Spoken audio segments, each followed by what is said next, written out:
чи өөрөө идэхгүй юм уу? Япон эмэгтэй эхлээд нөхрөө хоол идэж тасгыг хүлээх хэвээр. Өөзөөс. Япон игнэртэй болсон сонь юм их үзэх нэ. Яа чачиж нөхөр минь. Би яасан бэ? Хямдхан хоолтой газар л хүмүүс ингэж цавхан урдаг. Миний танд хийж өгсөн хоол тийм хямдхан санагдаж байна гэж юу? Гүг юу гэж байна? За хань нэстэ дахиж тэхгүй өстой уучлаа. Миний хийсэн хоол тийм муухай байгаа мó. Гоё болоо хараа. Жог халуун бахаар нь сэвчтэй. Манад муухай хоолыг савхаараа сэвдэг. Харин амттай хоолыг савхаараа иддэг. Уучлаарай. Харин савхаач харин зүгээр савхаараа идчих. Бац. Манай савхаараа хоол зоож идэх хоригддаг. Тэгээ өстой мэдсэнгүй хараа уучлаарай.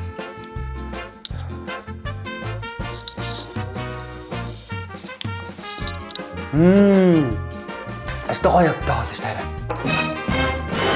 Энд оршуулга болж байгаа юм уу? Юу оршуулга юу яриад байгаа юм бэ? Зөвхөн оршуулган дээр л савхаа ингэж зоодог. Харин мэдсэнгүй өстой уучлаарай хараа.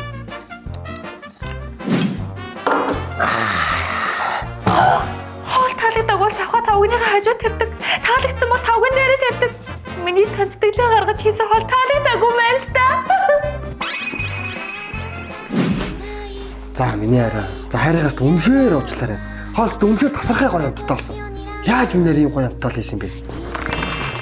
Би бүх хоолоо энэ Japonica Япон сортын будаагаар хийдэг хгүй. Энэ будаанд эрүүл хөрсөнд хвшилдэг технологиор нарийн ачаалтаа тариатай болохоор олон улсын өндөр чанарын шаардлагуудыг хаддаг бөгөөд амин гэмээр баялаг хүнсэнд хамгийн аюулгүй сонголт болдог. Бас энэ Japonica будаанд агшаахад үзэмжтэйгээс гадна хэлбэрээ сайн барьж чаддаг болохоор онигири, кимбаб, суши зэрэг нарийн хоолнд маш тохиромжтой байдаг. Лааж яастай. Лааж штэ. Савхаар чихээ авахдгүй маань нөхөр минь.